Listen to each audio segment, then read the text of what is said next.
As I'm getting ready to actually arrange the song for a complete performance, I try to ask myself, what are some of the elements that the band in the original performance plays that I can transfer to the guitar in a convincing way, not in a way that will fool anybody to think that it sounds like the band, but something that will represent the band in a credible or some kind of a convincing way. And it's interesting to watch Deep Purple in some of their live performances of this song where they really milk that intro and play it very long. I've seen one clip where Ritchie Blackmore actually starts the riff a fourth lower and then moves it to the right, to the original key, and the band they play around it. And of course, when you have a 5-piece band with vocals and lyrics, there's a whole lot you can do to really generate excitement. So with the guitar, we're a little bit limited, and I decided to split the intro into 3 parts. The first part is what we've already done, which is basically just to play the riff.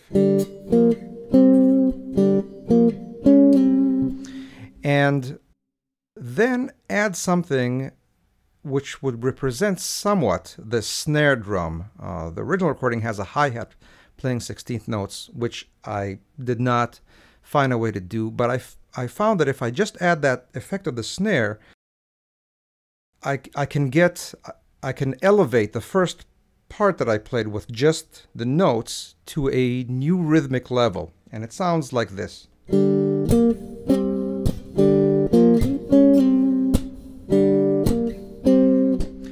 And this is something that I get asked about a lot. It's one of the things that are more visibly something that is recognized with something that I do.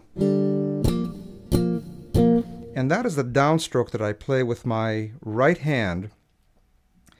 And if played on beats 2 and 4, it will emulate to some degree the snare drum that happens, the backbeat that happens on beats 2 and 4. And just to explain what I do here, I hit the strings with my fingernails in a motion that is kind of down, of course, and inwards. I kind of see it as the opposite of what would be a normal pluck, the up and out.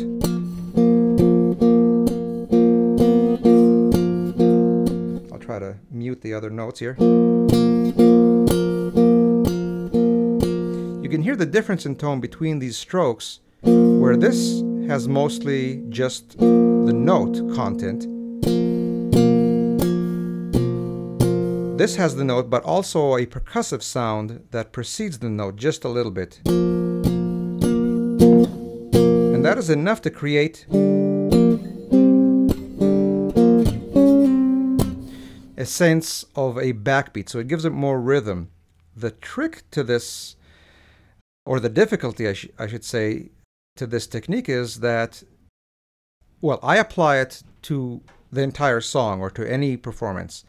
And any note that needs to happen exactly at that spot, if a note is initiated on beats 2 or 4, it always has to be with a downstroke. So that if you're used to playing an arrangement, fingerstyle, and have a certain arrangement and a certain note is played on beats 2 and 4, those will have to be played with a downstroke at that spot to create that effect if you're going to go for that sound.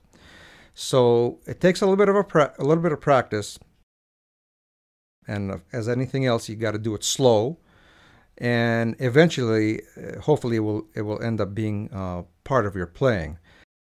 I'm sure you can see in the video over there, acrylic nails.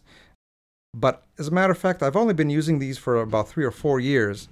And for the many years before that I've been using it, I've been playing it with just regular fingernails and getting a very good sound. With acrylics, I get a little bit more of a percussive effect. But you do not need to get the acrylic nails to achieve this effect. At any rate, to complete the introduction, the third time I play the line, of course, I add the bass note, which for the most part is just plucking this G on 8th notes.